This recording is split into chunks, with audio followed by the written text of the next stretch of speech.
Feliz tarde, mis queridos socios de aprendizaje. Bienvenidos a esta sesión de Learning Talk de los días miércoles. Estamos ya recibiendo algunas de mis amistades más queridas en esta sala. Desde Bogotá, Colombia, nos acompaña Tili de León. Desde Ciudad de México, nos acompaña Gustavo Esquivel Stringel, y desde Houston, Texas, Estados Unidos, Luis de la Torre. Bueno, en la tarde de hoy les pido que por favor recuerden sumarse a nuestro canal de YouTube.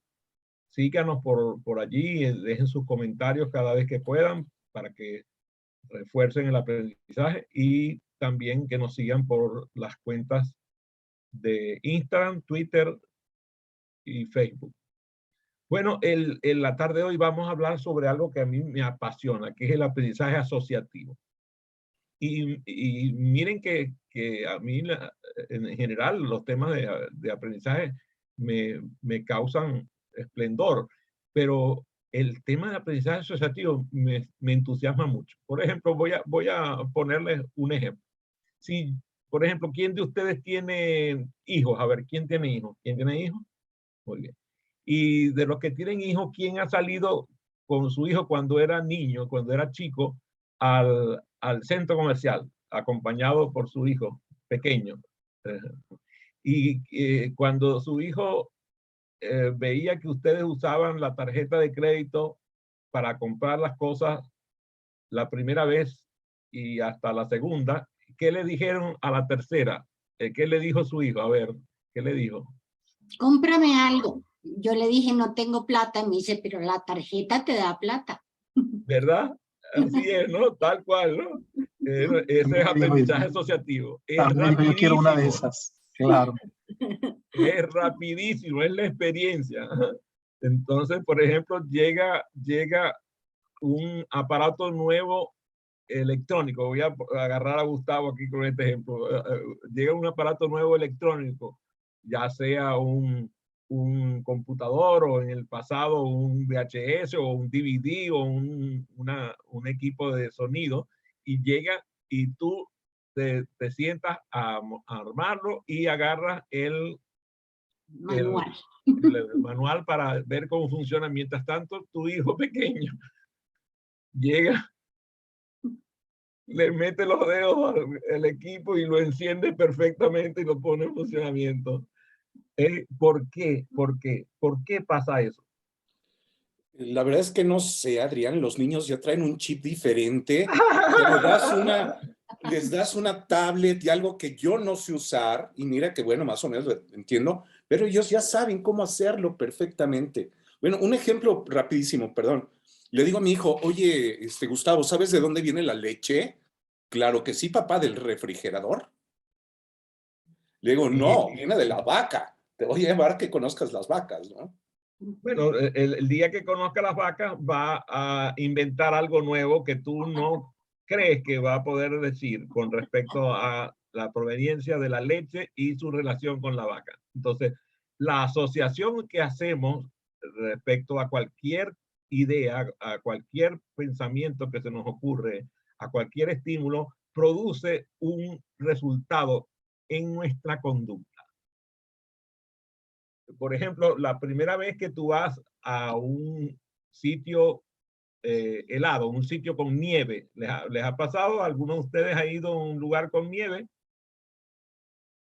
A ver, dice Luis que de hecho hace menos sentido la vaca que el refrigerador. Así es. A ver, entonces fuiste a la nieve por primera vez. ¿A qué lugar fuiste, Tilly? A Minneapolis, Minnesota. No, en Nueva York cuando estaba Imagínate, chiquito, ¿a y dónde? ¿A Saint después a Paul? Minneapolis. ¿Fuiste a Saint Paul? Claro, pero eso es pegadito, pero yo estudié fue en la Universidad de Minnesota, que es en Minneapolis. Pasaste el puente, pues. Entonces, entonces, la primera vez que saliste a un lugar donde había nieve, ¿cómo fuiste vestida? Como un astronauta. ¿Verdad? ¿Y qué pasó a la próxima vez que fuiste? ¿Qué pasó?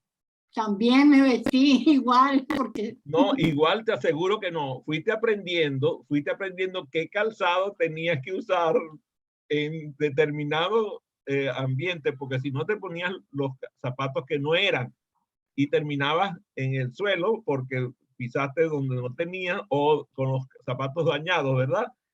¿Sí? ¿Pasó eso? Quizás. claro, se me congelaron los dedos de los pies Muy bien. Entonces, por usar medias que no eran las adecuadas.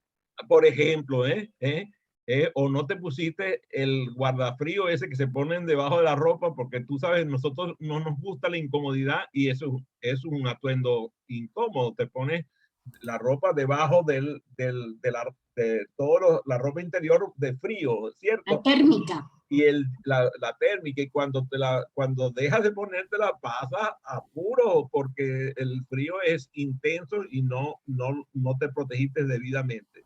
Entonces, eh, ¿qué es lo que ocurre? Que nosotros tenemos una capacidad de aprendizaje por la experiencia que sucede.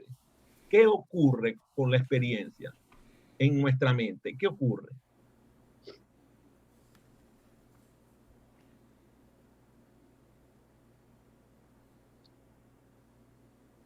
Le sirve a uno para volver a utilizarla, lo que aprendió, para evitar cosas que le pasaron malas y buscar que sean mejores. Ajá, muy bien. ¿Qué otras cosas pasa con la experiencia? A ver, ¿qué pasa en nuestra mente con la experiencia? Comparamos, por ejemplo, la ¿Comparamos qué, experiencia de por visitar una ejemplo? ciudad, normalmente, muchas veces sucede que comenzamos a comparar si esta ciudad se parece o no a otra que yo he visitado. ¿Y te pasó alguna vez que quisiste conducir en un lugar del mundo y condujiste como conducías en otra ciudad de otro país y te metiste en un lío tremendo porque las leyes de tránsito eran distintas? Correcto, ¿Cuántas veces te tocaron el claxon en Miami porque no doblabas a la derecha en la luz roja? exactamente. No teníamos ese mismo código.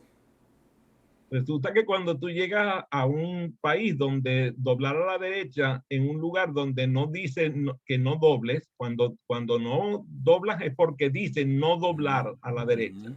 ¿Mm? Pero si no dice no doblar a la derecha, puedes doblar a la derecha en donde sea.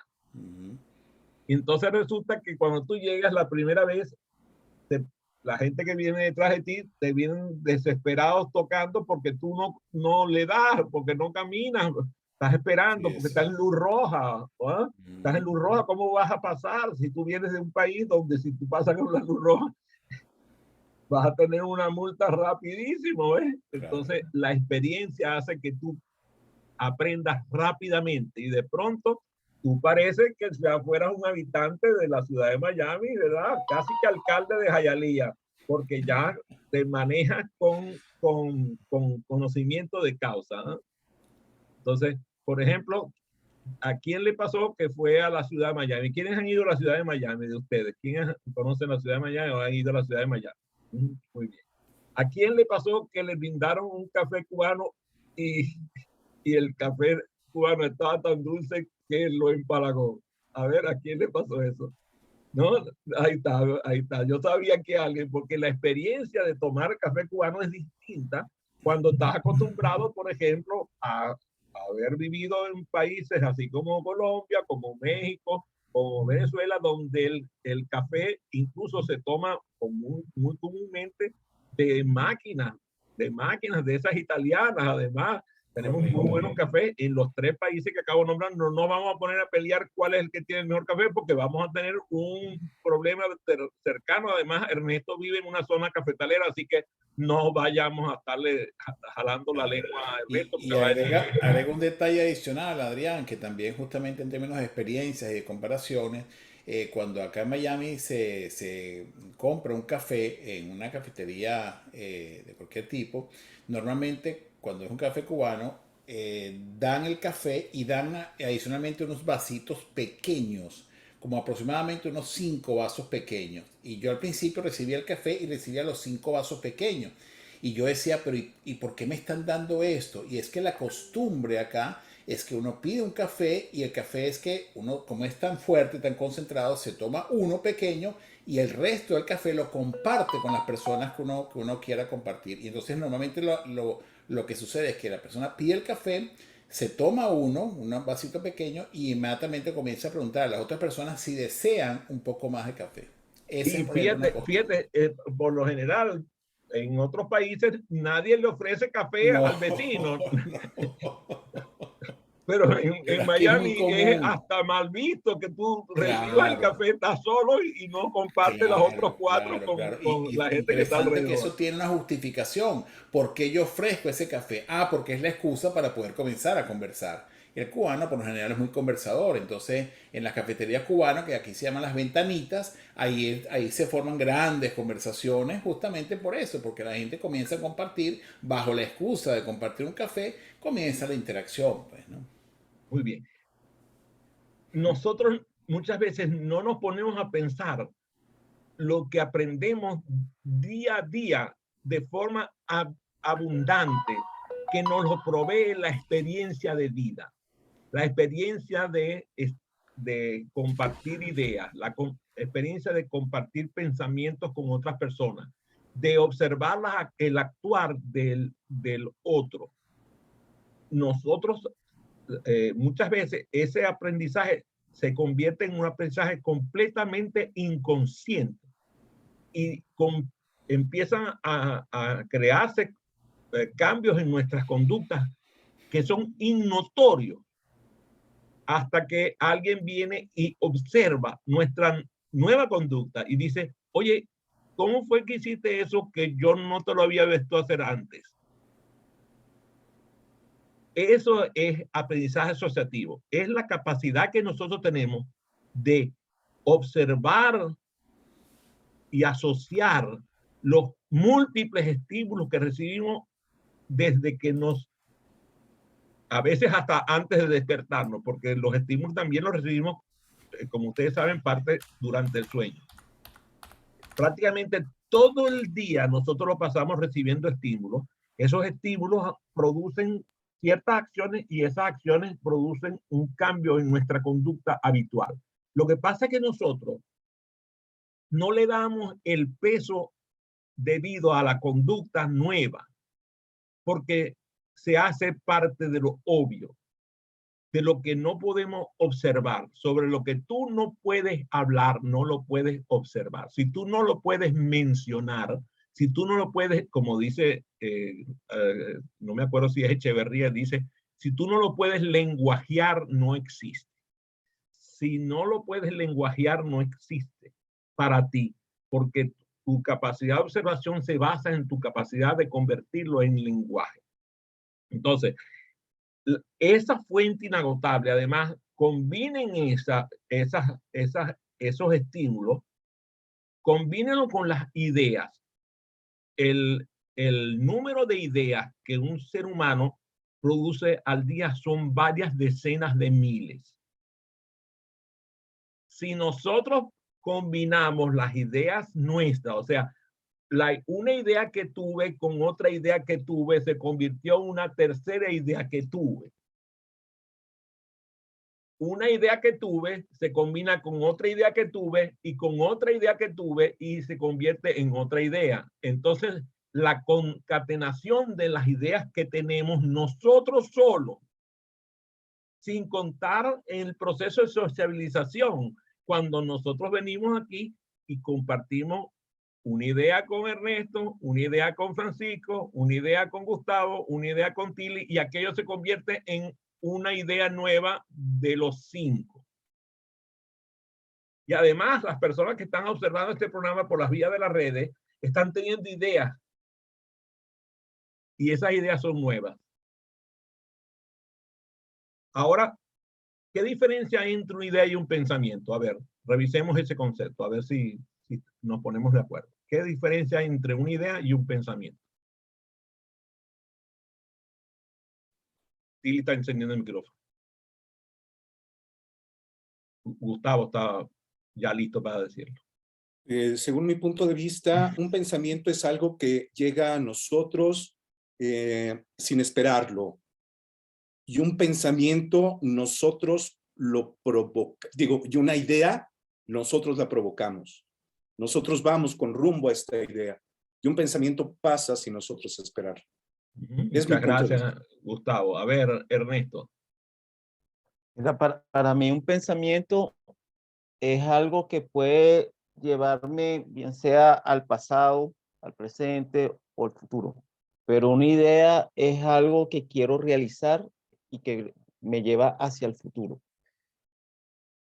Muchas gracias, Ernesto. A ver, me gustaría tener un par de aportes más. A ver, Francisco. A ver, Tili.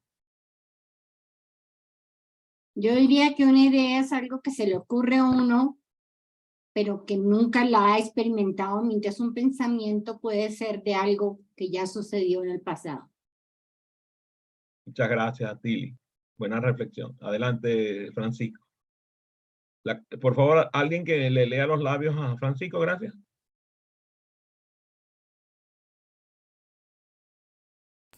Sí, escuchaba a Gustavo y justamente consideraba que la idea es algo que surge espontáneamente. Como decías tú, pues pueden surgir muchas ideas en un día. Para mí el pensamiento es algo más elaborado, es algo que me invita a la reflexión sobre alguna acción o sobre algo que yo he hecho en algún momento o que necesito construir. La idea me puede surgir miles en cualquier momento. El pensamiento no, el pensamiento para mí es algo más estructurado. Muchas gracias. Excelentes aportes. Fíjense, la capacidad que nosotros tenemos de formar ideas se combina con la capacidad que tenemos de representar la realidad en nuestra mente. Nosotros no somos capaces de observar la realidad. La realidad siempre tiene el tamiz de nuestros sentidos. Y nuestros sentidos se combinan además con nuestra cultura, nuestra raza, credo religioso, credo político, conducta sexual, género. Todo eso se combina para que nosotros no podamos observar la realidad. La realidad que nosotros observamos, o sea, cuando alguien te diga, es que tú no ves la realidad no es esa, tú le contestas inmediatamente y tú tampoco ves la realidad porque ninguno de los dos lo podemos observar. Nosotros no podemos observar la realidad porque tenemos tamices que la filtran. El pensamiento es esa capacidad que nosotros tenemos de formar ideas. O sea, hay pensamientos que no son ideas, que son representaciones de la realidad circundante. Y además, también tiene que ver con la relación entre esa realidad circundante con otras realidades circundantes. Cuando yo pienso, por ejemplo, oye, el clima está frío, yo siento frío. Eso es un pensamiento, no es una idea, es un pensamiento que condiciona la realidad. Entonces, a veces hay conversaciones de esas bien inteligentes. Seguramente ustedes han tenido alguna vez con su pareja o con algún familiar que dice que tú vienes y dices, oye, qué calor que hay. Y entonces viene la persona y dice, no, no hay calor, hay frío. Entonces, ¿cómo vas a decir que hay frío? ¿Y cómo vas a decir tú hay calor? Entonces, tienen una conversación de esas inteligentes como las que tenemos con la pasta de dientes. La pasta de dientes se tiene que ir pasando de a poquito, como decimos a los hombres, la mujer que agarra la pasta de dientes y la aprieta y ya no le importa nada. Esa es una conversación que llaman muy inteligente, que nosotros tenemos, sobre todo cuando tenemos personas de diferentes géneros.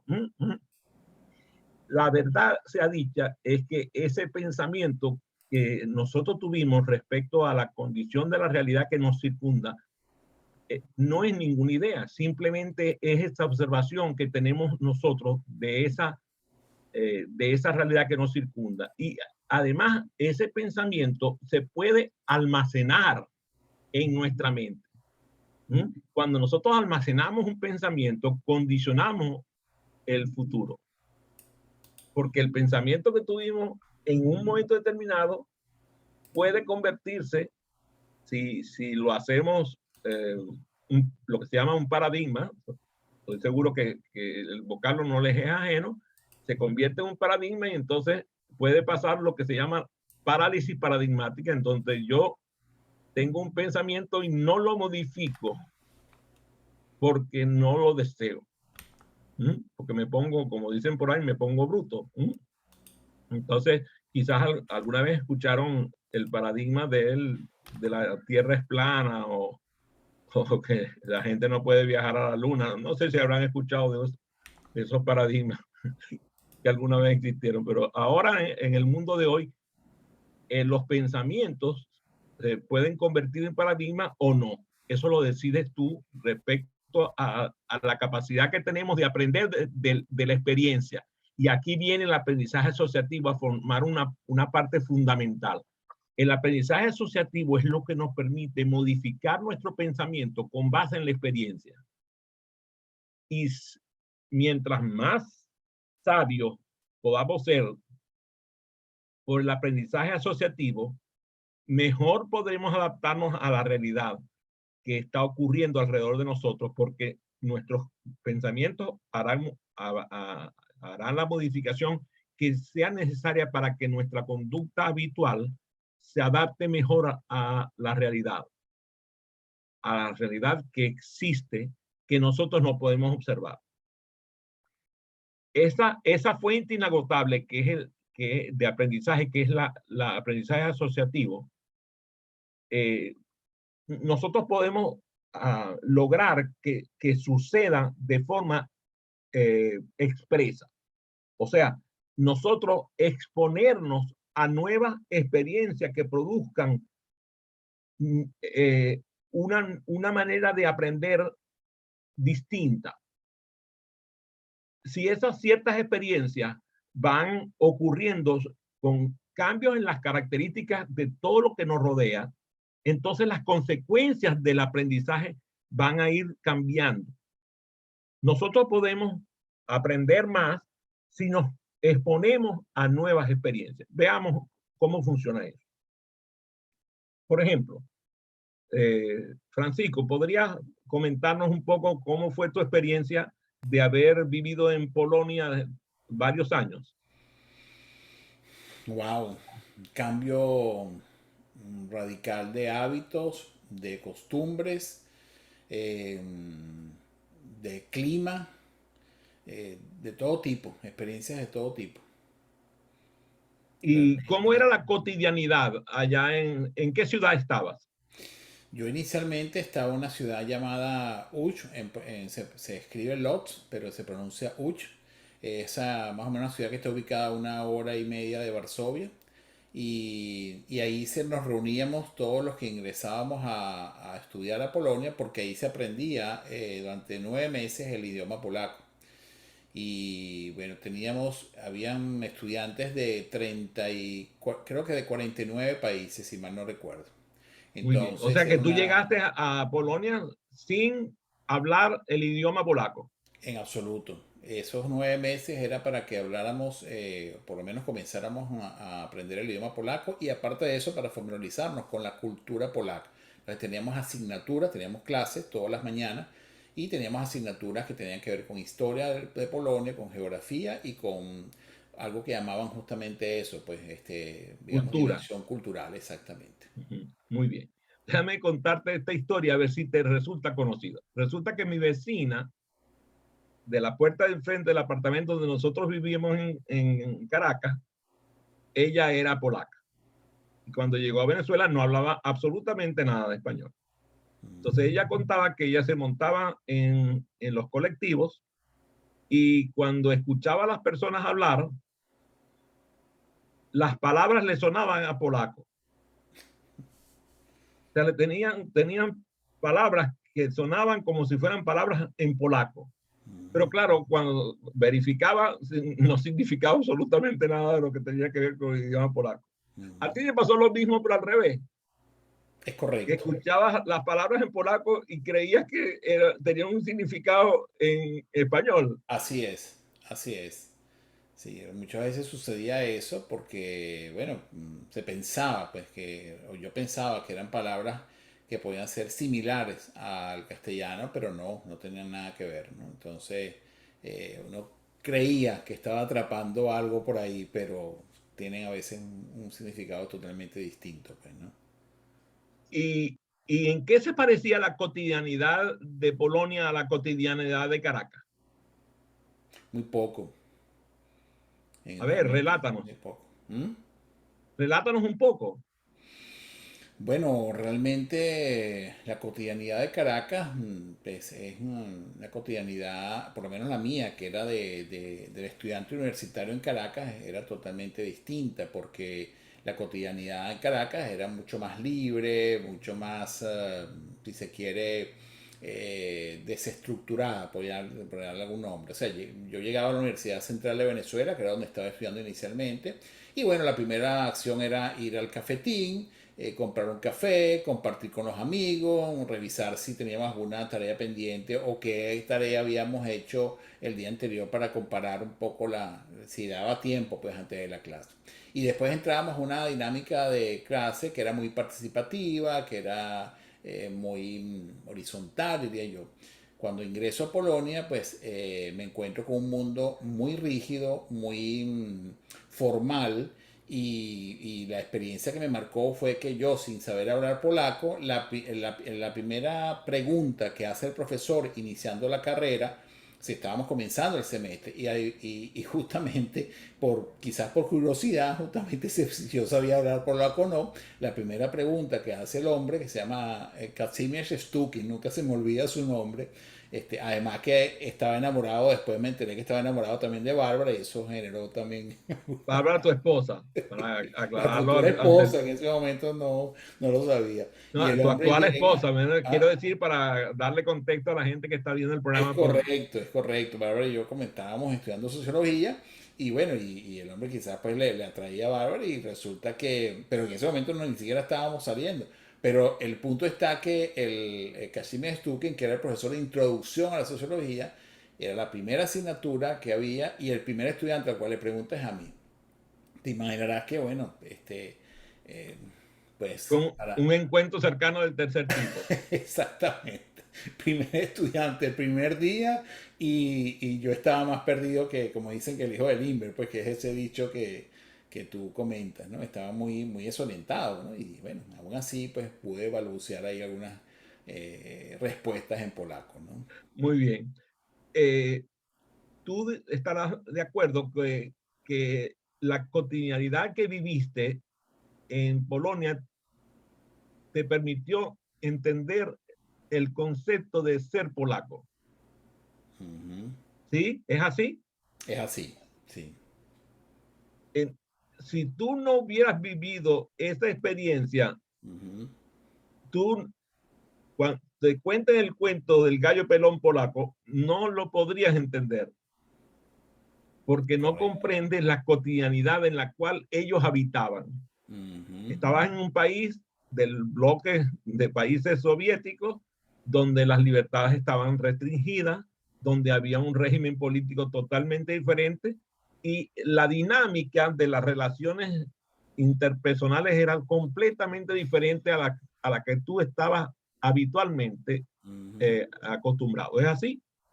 Correcto, sí. A mí de hecho me costó mucho relacionarme con mis colegas, con mis estudiantes de la misma sección, porque ellos veían en mí curiosidad, o sea, el estudiante que es curioso, que es No, además tú que generas curiosidad, pues, yo que te conozco sé que generas mucha curiosidad. Entonces, claro. ahora piensen en lo siguiente, piensen, Ernesto, piensen, Campo, piensen que están estudiando matemáticas y que ustedes los llevan a una clase de matemáticas que no tiene contexto matemático, sino que tiene teoría matemática. Tienen un profesor que habla matemática. en un contexto en donde ustedes la matemática no la reciben por ningún otro lado que por esa sola fuente. Miren qué diferencia. Como aprendió Francisco la vida polaca, el idioma polaco, la cotidianidad polaca, la habitualidad polaca, a la forma en que nosotros aprendemos la matemática, la química, la física, la biología, la literatura. Porque nosotros no podemos asociar las materias con la vida. Al no haber asociación entre la materia y la vida, el aprendizaje es muy complejo, mejor dicho, muy complicado. Parcelado. Es parcelado, como dice Scampola, muy bien. Me faltaba Scampola para mejorar mi planteamiento. Entonces, si nosotros necesitamos que haya aprendizaje significativo, necesitamos el aprendizaje asociativo.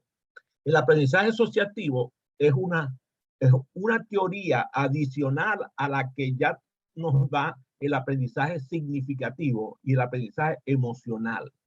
El aprendizaje asociativo es otra teoría más de aprendizaje que, por cierto, es poco lo que se revisa y se aprende en las escuelas de educación alrededor del mundo. Puede ser que alguien te lo ponga incluso en los contenidos de los cursos, pero la manera de aprender sobre la aprendizaje asociativa no está asociada a nada, está aislada. Entonces estudiamos la teoría como si fuera ascética. La mejor forma de aprender sobre el aprendizaje asociativo está basado en la experiencia. Por lo tanto, parte del trabajo nuestro cuando educamos en cualquier materia es lograr que el estudiante viva la experiencia de la materia. Si estamos haciendo que el estudiante aprenda dibujo, tiene que dibujar. Si estamos buscando que el aprendizaje haga aprendizaje de la matemática, tiene que calcular. Si queremos que aprenda lengua y literatura, tienen que escribir, hablar, parlotear. Tiene que haber experiencia. Si no hay experiencia, no hay aprendizaje. Y muchas veces, a veces oímos las frases y no las entendemos. Cuando tú pasas por ejemplo, por un lugar del lugar donde tú vives, de los alrededores de tu vives, y tropezaste con un hueco o con un montículo, algo que te hizo trastabillar, ¿qué pasa la próxima vez que pase por ahí?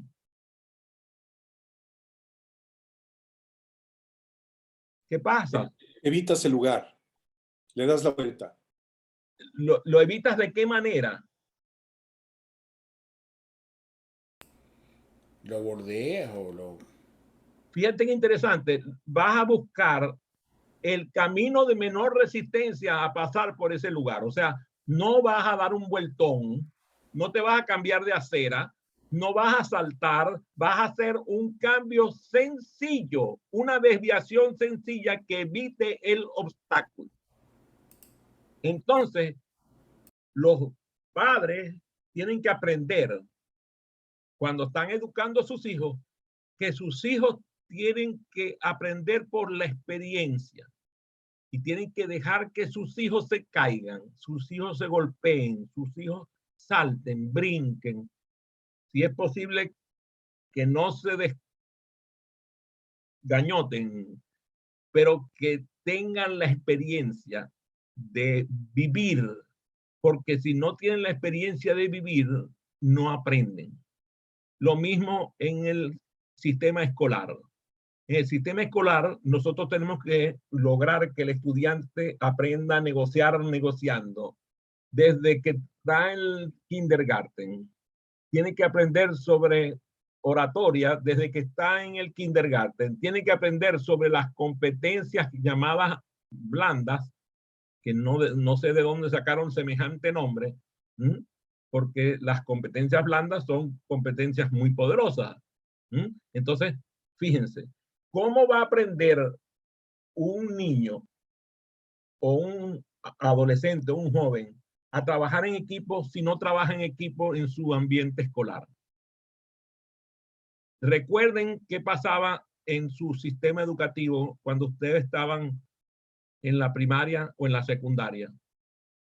A ver si los docentes estaban formando equipo de forma habitual. Los mejores profesores que usted tiene en la memoria son aquellos que hicieron equipos en la clase. Y entonces los pusieron por ejemplo, a nosotros nos hacían que si el grupo de Roma y el grupo de Cartago, y entonces venían los debates y era una diversión extraordinaria porque estábamos trabajando en equipo y era muy divertido. Claro, lo que hacían era provocar el enfrentamiento, el choque, pero todavía así la pasábamos bien. Si los docentes aprendieran a trabajar en equipo y cooperación dentro de el preescolar y de ahí en adelante no se detuvieran nunca en el proceso educativo, las empresas fueran una maravilla, porque la gente aprendería a trabajar en equipo desde muy niño. Lo mismo con la capacidad de oratoria. A nosotros, bueno, a Tilly, a Escampola, también creo que Ernesto y Gustavo, Francisco, todos damos de alguna manera habilidades comunicacionales. Pero a mí a veces me pongo a pensar, ¿qué pasaría si a estos estudiantes nuestros los hubieran educado a comunicarse desde que estaban en la primaria? Aquí en los Estados Unidos, les voy a dar una experiencia que a mí me parece inusitada.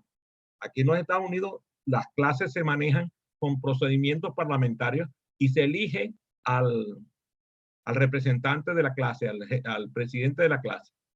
Y lo hacen utilizando los procedimientos parlamentarios de la Orden de Roberts, que es la que se usa en los parlamentos del mundo entero. No es sorprendente que aquí en los Estados Unidos las reuniones funcionen de forma mucho más eficiente, porque se utilizan los procedimientos parlamentarios de la Orden de Roberts en todo.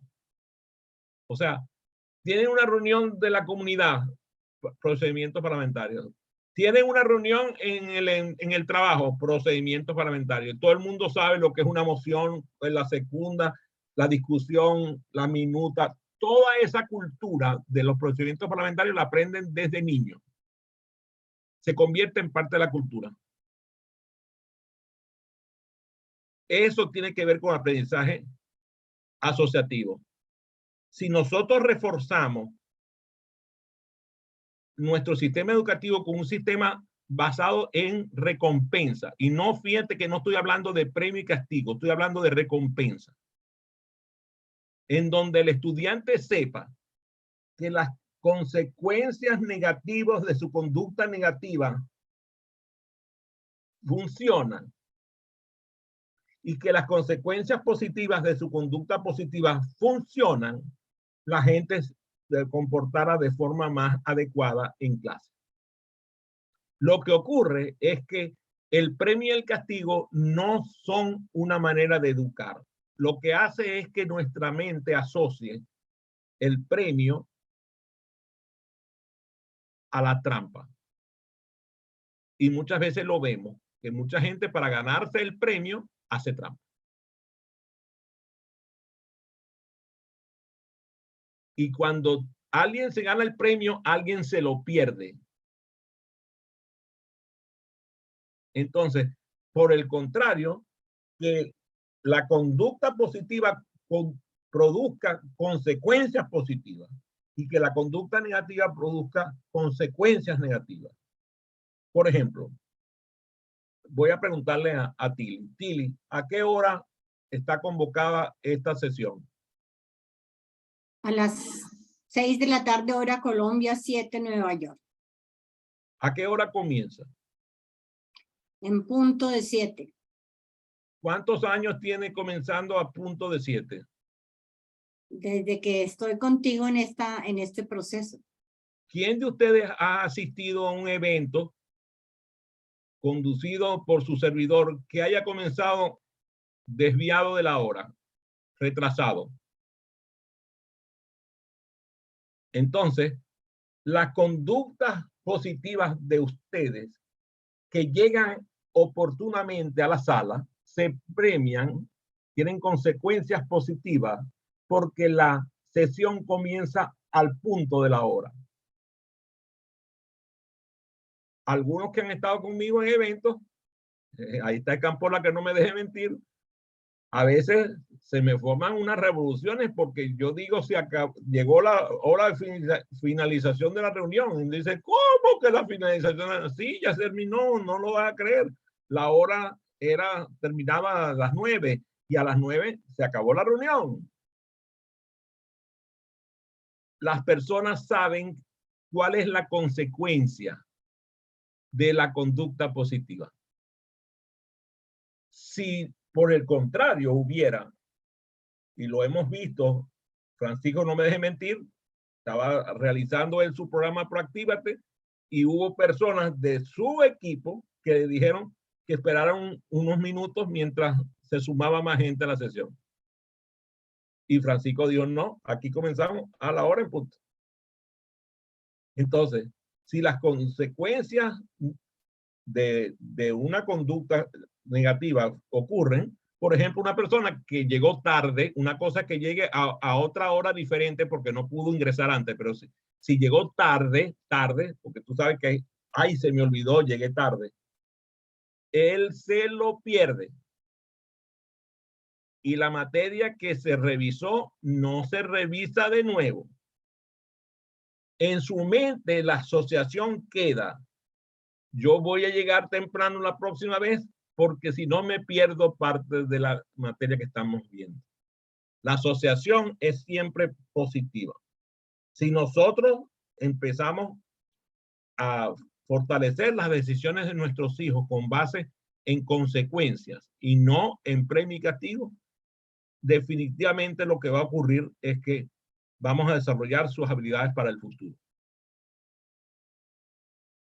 El aprendizaje asociativo tiene parte de lo que Pavlov nos ayudó, que es el condicionamiento clásico. A ver, Escampola, ayúdame, que a veces, tú sabes, mi mente se pone perversa. ¿Y cómo es eso de Pavlov y el condicionamiento clásico?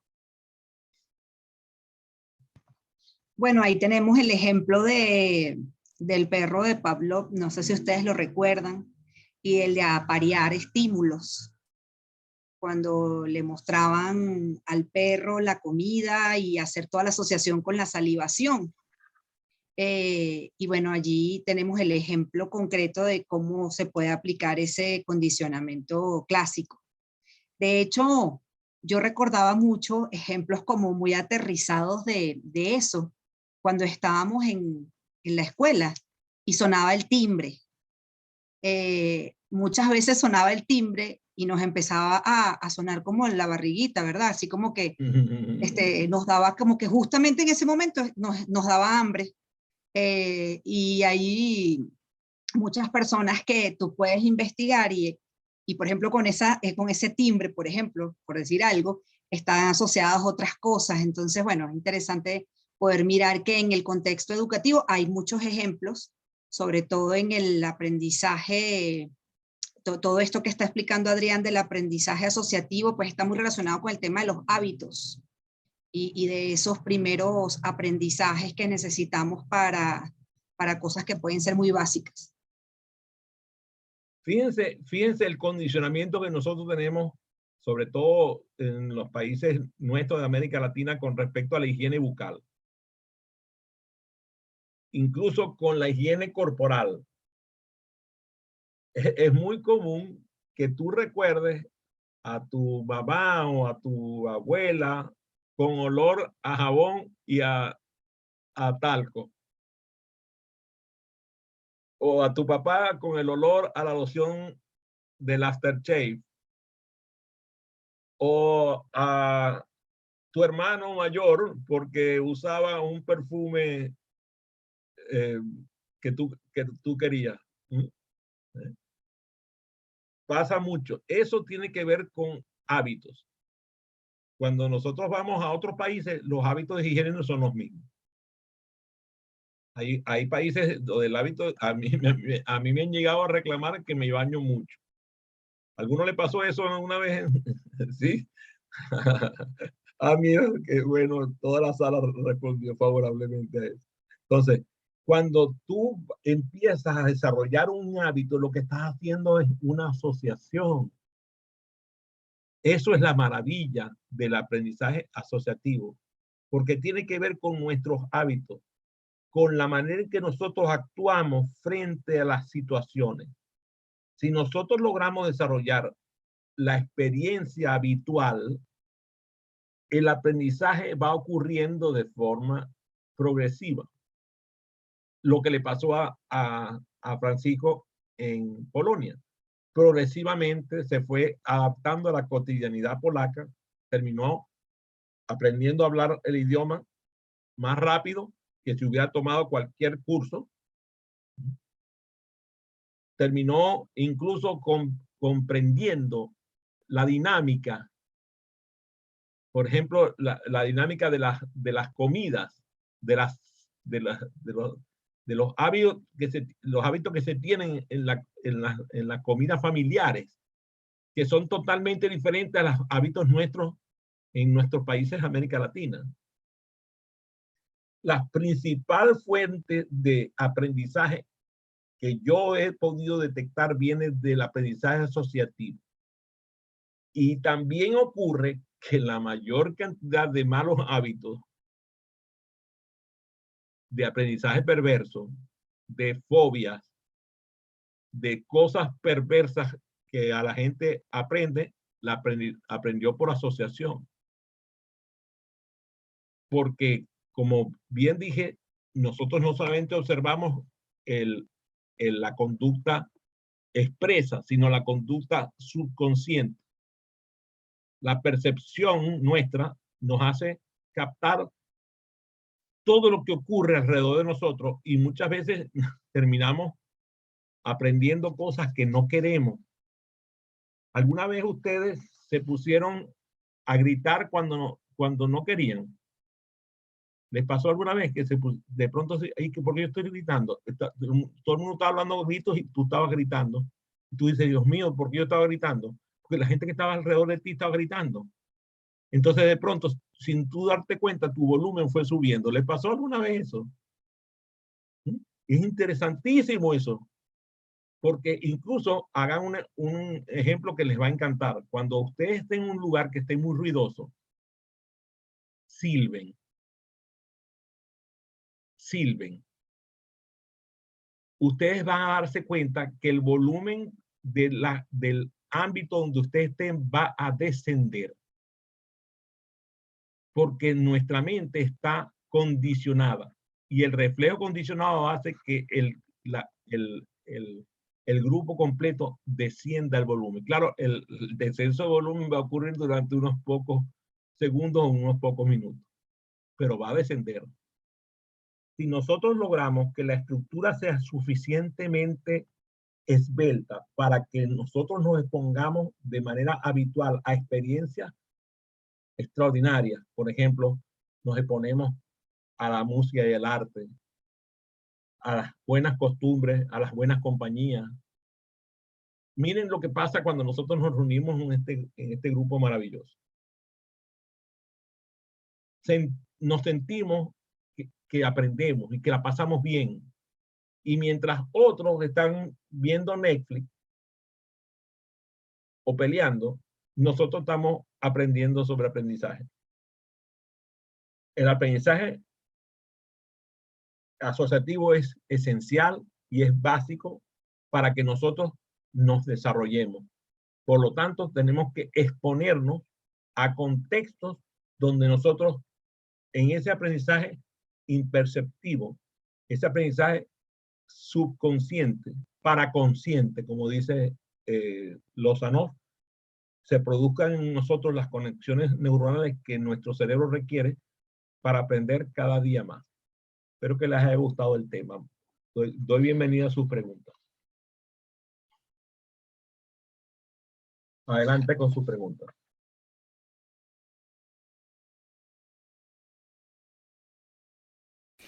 ¿La imitación forma parte del aprendizaje asociativo? Te lo pregunto yo a ti, ¿qué opinas? Sí. Yo Entonces, ¿para qué siento que la pregunto? imitación, claro, la imitación, no, pero pienso que la Lo que imitación quiere que muchas veces es, verificar, quieres verificar. no, quiero verificar, no, sino que muchas veces la imitación es considerada de manera negativa. Entonces, por ahí, hacia eso era el sentido de mi pregunta. Entonces, porque si bien es cierto que yo puedo imitar a alguien justamente por asociación, pero muchas veces siento que incluso dentro del sistema escolar la imitación es mal vista. Entonces, por eso te hago la pregunta. ¿Eso forma parte de un aprendizaje asociativo, así sea imitando lo que otra persona ha hecho? ¿Cuál ha sido tu Totalmente de acuerdo. experiencia? Me gustaría que me dijeras cuál ha sido tu experiencia. Bueno, yo he imitado, digamos, lo que otros han hecho en un momento para mí ha resultado exitoso. Pero no sé si evaluativamente, y hacia eso nuevamente dirijo la pregunta, cómo es tratado el tema de la imitación en términos del sistema educativo y si la imitación puede ser considerada no como algo negativo, como normalmente decimos, oye, pero es que este tipo de imitado no es nada original, este tipo lo único que ha hecho es imitar. Y resulta que lo que yo me he dado cuenta es que justamente la imitación es una forma también de innovación, porque para poder innovar hay que imitar sobre eso pues recreamos, ¿no? Déjame preguntarte, ¿alguna vez imitaste a alguien de forma expresa? Eh, Imitar de forma expresa. Si voy a imitar la conducta de fulano de tal. Sí, Ajá. creo que De, sí. ¿a alguna persona le imitaste la conducta que con el tiempo tú fuiste mejor que esa persona en esa habilidad? Mm, sí, yo también ahorita haciendo memoria, sí, considera que puede haber superado, claro. Por eso es que a mí me encanta la imitación. Escámpola. Ujú. No, y también iba a comentar que en este tema del aprendizaje asociativo, eh, lo relaciono con todo el tema de los refuerzos, ¿no? El tema del reforzamiento positivo, negativo, eh, porque también allí de alguna forma hay asociaciones con incluso consecuencias positivas, negativas. Creo que también eso tiene incidencia en este tipo de aprendizaje. Muy bien. Déjame mostrarte algo que te va a encantar. Por ejemplo, en este momento hay 4 personas en la sala junto conmigo. 5 somos en total. Durante este periodo de casi una hora que llevamos juntos, yo he recibido estímulos varios y abundantes de cada uno de los socios de aprendizaje que están en esta sala. Algunos de los estímulos los he observado, algunos de los estímulos los he sentido y algunos de los estímulos creo que, creo que me di cuenta, pero la mayoría no.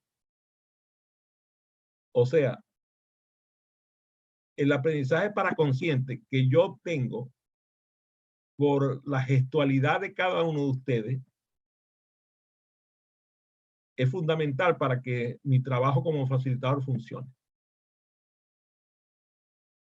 Y por eso me siento muy satisfecho. Volviendo a la imitación de Francisco, yo conté esta historia, pero la voy a volver a contar porque me parece maravillosa. Estábamos en el Hotel Tamanaco, estaba yo con mi hijo Andrés Miguel presenciando una conferencia de uno de los mejores conferencistas que ha dado Venezuela, Leo Alcalá, autor de un libro que se llama Poder, Poder. Y estaba deleitado en la conferencia. Cuando termina la conferencia, y ya nos estamos eh, saliendo de la sala, hay alguien que viene detrás de mí y dice, no, este es un imitador de Anthony Robbins. Yo no dije nada, simplemente escuché el comentario.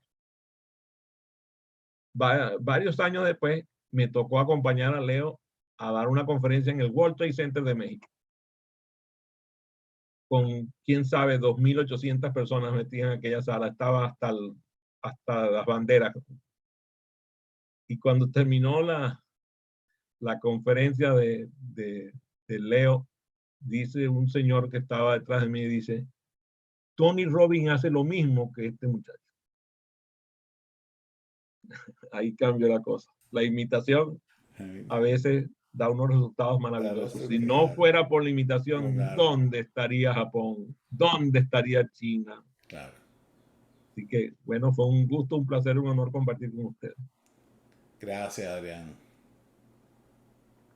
Muchas gracias.